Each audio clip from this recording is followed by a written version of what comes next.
வாழ்வில் முன்னேற வழி தேடும் அன்பு உள்ளங்களுக்கு என் அன்பு வணக்கம். இது பணமே மந்திரம் சேனல்.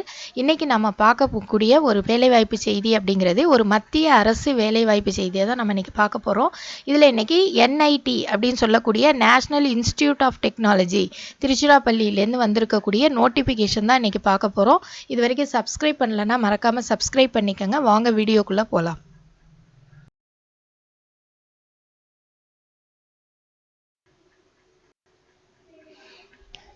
இந்த சென்ட்ரல் கவர்மெண்ட் ஜாப் அப்படிங்கிறது வந்து ரொம்ப எல்லாருமே எதிர்பார்க்கக்கூடிய ஒரு ஜாப். ஏன்னா சேலரி வைஸும் சரி எல்லாமே உங்களுக்கு நல்ல விதமாக இருக்கும்.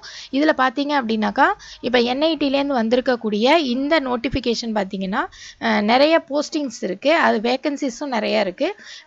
இப்போ அதை பற்றி டீட்டெயில்ஸ் வந்து நம்ம இப்போ பார்க்கலாம். இதில் ஃபர்ஸ்ட் வந்து ஜூனியர் அசிஸ்டண்ட் 16 போஸ்டிங் இருக்குது, வேக்கன்சிஸ் இருக்குது. அதே மாதிரி சீனியர் அசிஸ்டண்ட் அப்படிங்கிற போஸ்டிங்க்கு பார்த்தீங்கன்னா 7 வேக்கன்சிஸ் இருக்குது. சூப்பரிண்டெண்டன்ட் அப்படிங்கிறதுக்கும் 7 வேக்கன்சிஸ் இருக்குது. டெக்னீஷியன் இந்த போஸ்டிங்க்கு வந்து பார்த்தீங்க அப்படின்னாக்கா 30 வேக்கன்சிஸ் இருக்குது. அதே மாதிரி சீனியர் டெக்னீஷியன் இதுக்கு பார்த்தீங்கன்னா 15 வேக்கன்சிஸ் இருக்குது. Technical assistant, junior engineer, SAS assistant, library and information assistant இதுக்கெல்லாம் பார்த்தீங்கன்னா ஒரு 26 வேக்கன்சிஸ், அதாவது 26 வேக்கன்சிஸ் வந்து கொடுத்துருக்காங்க. அப்போ டோட்டலாக நமக்கு எத்தனை வேக்கன்சிஸ் வருதுன்னா 101 வேக்கன்சிஸ் வருது. ஒரு NITயில் ஒரு 101 வேக்கன்சிஸ்ங்கிறது ஒரு நல்ல விதமான ஒரு நோட்டிஃபிகேஷன் தான் இது. இது ஒரு 10 போஸ்டிங்கான வேக்கன்சிஸாக இது இருக்குது. இப்போ இதில் பார்த்தீங்க அப்படின்னாக்கா இம்பார்ட்டண்ட்டான டேட்ஸ் அப்படின்னு பார்த்தீங்க அப்படின்னா அட்வர்டைஸ்மெண்ட் வந்த டேட் பார்த்தீங்கன்னா 16/12/2020. ஆன்லைன் அப்ளிகேஷன் ஓப்பனிங் டேட் பார்த்தீங்கன்னா 16/12/2020லேருந்து நீங்கள் என்ன செய்யலாம், ஆன்லைனில் அப்ளை பண்ணலாம்.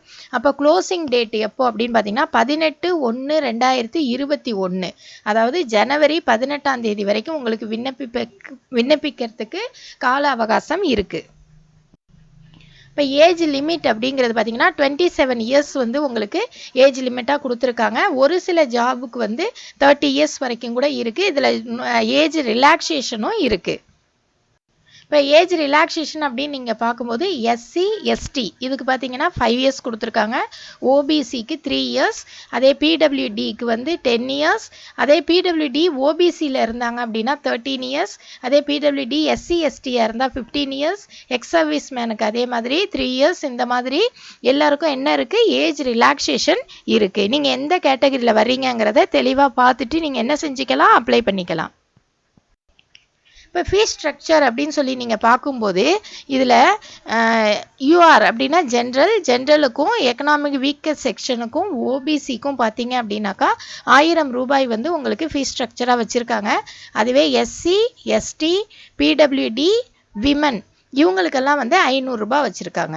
அதாவது மாற்றுத்திறனாளிகள், பெண்கள், SC ST இவங்களுக்கெல்லாம் 500 ரூபாய், மற்றவர்களுக்கு என்ன இருக்குது 1000 ரூபாயா ஃபீஸ் ஸ்ட்ரக்சர் இருக்குது. இப்போ நீங்கள் ஆன்லைனில் அப்ளை பண்ணும்போது என்னென்ன மாதிரியான டாக்குமெண்ட்ஸ் வந்து சப்மிட் பண்ணணும் அப்படின்னு பார்த்தீங்கன்னா SSLC கேட்டிருந்தால் SSLC certificate, HSC 12th certificate, அப்புறம் ITI, டிப்ளமா, UG, PG இந்த மாதிரி எது உங்களுக்கு நீங்கள் எந்த ஜாபுக்கு அப்ளை பண்ணுறீங்களோ அதுக்கான சர்டிஃபிகேட்ஸை நீங்கள் என்ன பண்ண வேண்டியிருக்கும், அப்லோட் பண்ண வேண்டியிருக்கும். அதே மாதிரி பார்த்தீங்கன்னா டைப்ரைட்டிங், ஷார்ட் ஹேண்ட், அப்புறம் கம்ப்யூட்டர் ஸ்கில் இதெல்லாம் இருந்துச்சுனாலும் நீங்கள் என்ன செய்ய வேண்டியிருக்கும், அப்ளை பண்ண வேண்டியிருக்கும். அந்த சர்டிஃபிகேட்டையும் நீங்கள் அப்லோட் பண்ண வேண்டியிருக்கும். அப்புறம் கம்யூனிட்டி சர்டிஃபிகேட், அப்புறம் ரீசெண்டாக எடுத்த passport size colour photograph scan பண்ணி பண்ணணும். அப்புறம் ஸ்கேன்டு காப்பி ஆஃப் சிக்னேச்சரையும் ஸ்கேன் பண்ணி அனுப்பணும். இதுதான் நீங்கள் வந்து டாக்குமெண்ட்ஸ் வந்து அப்ளை பண்ணும்போது நீங்கள் சப்மிட் பண்ண வேண்டியது. இப்போ நெக்ஸ்ட்டு பார்த்தீங்க அப்படின்னாக்கா என்னென்ன போஸ்ட்டுக்கு என்னென்ன மாதிரியான educational qualification, scale of pay இது எல்லாமே கொடுத்துருக்காங்க. இந்த நோட்டிஃபிகேஷனை பொறுத்தளவுக்கு பார்த்தீங்கன்னா நீங்கள் நோட்டிஃபிகேஷனை உள்ளே போய் பார்க்காம இது அப்ளை பண்ணுறது ரொம்ப சிரமம். ஏன்னா ஒரே ஒரு போஸ்டிங் கூட நிறைய எஜுகேஷ்னல் குவாலிஃபிகேஷன் டிஃப்ரெண்ட்டாக கொடுத்துருக்காங்க. ஒவ்வொரு பிரிவுலையும் வந்து நிறைய பிரிவுகள் வந்திருக்கு. அது ஒவ்வொரு ஹெட்டிங்லையும் இப்போ இன்ஜினியரிங் எடுத்துகிட்டா அதில் நிறைய பிரிவுகளுக்கு கேட்டிருக்காங்க. அதனால் நீங்கள் நோட்டிஃபிகேஷனை உள்ளே போய் பார்த்துட்டு தான் இதுக்கு அப்ளை பண்ணுறது ரொம்ப நல்லது. இப்போ ஜூனியர் அசிஸ்டன்ட் அப்படின்னு நீங்கள் எடுத்துக்கிட்டிங்கனாக்கா 12th முடிச்சிருக்கணும் அப்படிங்கிறத சொல்லியிருக்காங்க. அதே மாதிரி டைப்பிங் ஸ்பீடு எவ்வளோ இருக்கணும் அப்படின்னு சொல்லியிருக்காங்க. கம்ப்யூட்டர் ஸ்கில்லோ இல்லை ஸ்டெனோகிராஃபி ஸ்கில்லோ இருந்தாக்கா அவங்களுக்கு ப்ரிஃபரன்ஸ் முன்னுரிமை தரப்படும் அப்படின்னு சொல்லியிருக்காங்க. இது ஸ்கேல் ஆஃப் பே பார்த்தீங்கன்னா 5200லேருந்து 20,200 வரைக்கும் சொல்லியிருக்காங்க. இதோட டீட்டெயில்ஸ் எல்லாமே நீங்கள் என்ன செஞ்சுக்கலாம், நோட்டிஃபிகேஷனில் போய் இன்னும் கிளியராக நீங்கள் என்ன செஞ்சுக்கலாம் பார்த்துக்கலாம். இப்போ அதே மாதிரி பார்த்தீங்கன்னா சீனியர் அசிஸ்டண்ட்டுக்கு அதே மாதிரி தான், ஆனால் 12th கேட்டிருக்காங்க. அதே மாதிரி டைப்பிங் ஸ்பீடு, கம்ப்யூட்டர் ஸ்கில்ஸ் எல்லாமே கேட்டிருக்காங்க. மினிமம் ஆனால் ஏஜ் லிமிட் பாருங்கள், இதுக்கு 33 இயர்ஸ் வரைக்கும் உங்களுக்கு ஏஜ் லிமிட் இருக்குது. இப்போ நெக்ஸ்ட்டு பார்த்தீங்க அப்படின்னாக்கா இதுக்கு ஸ்டெனோகிராஃபர் 27 இயர்ஸ் ஏஜ் லிமிட் கொடுத்துருக்காங்க. 12th வந்து நீங்கள் முடிச்சிருக்கணும். அதே மாதிரி ஷார்ட் அண்ட் ஸ்பீடு வந்து 80 வேர்ட்ஸ் பெர் மினிட் இருக்கணும். அப்படி இருந்துச்சுன்னா நீங்கள் இதுக்கு என்ன செய்யலாம், அப்ளை பண்ணலாம். அதே மாதிரி கம்ப்யூட்டரில் வேர்ட் ப்ராசஸிங், ஸ்ப்ரெட்ஷீட்லாம் பண்ண தெரிஞ்சவங்களா இருந்தீங்க அப்படின்னாக்கா உங்களுக்கு முன்னுரிமை தரப்படும் சொல்லியிருக்காங்க. நெக்ஸ்ட்டு டெக்னீஷியன் அப்படின்னு பார்த்தீங்க அப்படின்னா டிப்ளமா இன் இன்ஜினியரிங் கேட்டிருக்காங்க. இதில் நிறைய கேட்டகரிஸ் கேட்டிருக்காங்க. நீங்கள் சிவில் ஆகட்டும், மெக்கானிக் ஆகட்டும், ஆர்கிடெக்சர் ஆகட்டும், என்னென்னவோ கேட்டிருக்காங்க. அதனால் நீங்கள் உள்ளே போய் நோட்டிஃபிகேஷனை பாருங்கள். டிப்ளமா இன் இன்ஜினியரிங் இல்லை அப்படின்னாக்கா அது இல்லாதவங்க 12th முடிச்சுட்டு ஃபிசிக்ஸ் கெமிஸ்ட்ரியில் அட்லீஸ்ட் 60% மார்க்ஸ் எடுத்தவங்கள அப்ளை பண்ணலாம். நெக்ஸ்ட்டு பார்த்தீங்கன்னா 12th ப்ளஸ் ஐடிஐ 1 இயர் படித்தவங்க அப்ளை பண்ணலாம். இல்லைன்னா 10th முடிச்சுட்டு ஐடிஐ 2 இயர்ஸ் முடித்தவங்க அப்ளை பண்ணலாம்.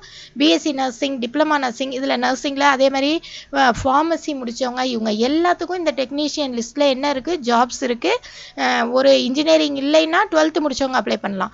12th நீங்கள் படிக்கலை அப்படின்னா 12th ப்ளஸ் ஐடிஐ முடித்தவங்க அப்ளை பண்ணலாம். அதாவது அல்லதுன்னு கொடுத்து நிறைய கேட்டகரிஸில் கொடுத்துருக்காங்க. நீங்கள் உள்ளே போயிட்டு நோட்டிஃபிகேஷனை கம்ப்ளீட்டாக படிச்சுட்டு அதுக்கப்புறமா நீங்கள் அப்ளை பண்ணுங்கள். இப்போ அதே மாதிரி பார்த்தீங்கன்னாக்கா சூப்பரிண்டெண்டன்ட் அப்படிங்கிறதுக்கு நம்ம பார்த்தோம் அப்படின்னாக்கா இதில் வந்து 9,300லேருந்து 34,800 வரைக்கும் உங்களுக்கு இது குரூப் பி கிரேடு. இது 30 வருஷம் வரைக்கும் இதுக்கு ஏஜ் லிமிட் வந்து உங்களுக்கு கொடுத்துருக்காங்க. 30 இயர்ஸ் வரைக்கும் நீங்கள் என்ன பண்ணிக்கலாம், அப்ளை பண்ணிக்கலாம். இதுக்கு வந்து ஒரு பேச்சுலர்ஸ் டிகிரி கேட்டிருக்காங்க. அப்படி இல்லை அப்படின்னாக்கா மாஸ்டர்ஸ் டிகிரியில் 50% நீங்கள் எடுத்திருந்தீங்கன்னா இதுக்கு அப்ளை பண்ணலாம். Computer application, word processing, spreadsheet இதெல்லாம் தெரிஞ்சிருக்கணும் அப்படின்னு சொல்லியிருக்காங்க. அதே மாதிரி டெக்னிக்கல் அசிஸ்டன்ட், ஜூனியர் இன்ஜினியர், சாஸ் assistant, library and information assistant இதுக்கெல்லாம் பார்த்தீங்கன்னா ஃபஸ்ட் கிளாஸ் பிஇ ஆர் பிடெக்காக இருக்கலாம். இதுலேயும் நிறைய கேட்டகரிஸ் இருக்குது. Civil engineering, electrical and electronics, mechanical engineering இந்த மாதிரி தனித்தனியாக கேட்டிருக்காங்க. அதே மாதிரி பார்த்தீங்கன்னா ஃபஸ்ட் கிளாஸ் டிப்ளமா இன் இன்ஜினியரிங்கில் ஃபஸ்ட் கிளாஸ் முடித்தவங்களும் இதுக்கு அப்ளை பண்ணலாம். பேச்சுலர்ஸ் டிகிரி, மாஸ்டர்ஸ் டிகிரி எல்லாருக்குமே இருக்குது. ஆனால் ஒவ்வொருத்தருக்கும் மார்க் வைஸ் ஒரு இதில் 50% கேட்டிருக்காங்க, ஒரு இதில் 60% கேட்டிருக்காங்க. இன்ஜினியரிங்லாம் நிறைய கேட்டகரிஸ் கேட்டிருக்காங்க. ஆர்கிடெக்ட்கெல்லாம் வேலை இருக்குது. அதனால் உள்ளே போய் பாருங்கள், பார்த்துட்டு நீங்கள் அப்ளை பண்ணுங்கள். செலெக்ஷன் ப்ராசஸ் எப்படி இருக்குன்னாக்கா ஒரு ஸ்க்ரீனிங் ஷார்ட் லிஸ்ட் கேண்டிடேட்ஸ் எடுப்பாங்க. அதுக்கப்புறம் உங்களுக்கு இன்டர்வியூ இருக்கும். இதுதான் வந்து செலெக்ஷன் ப்ராசஸ்.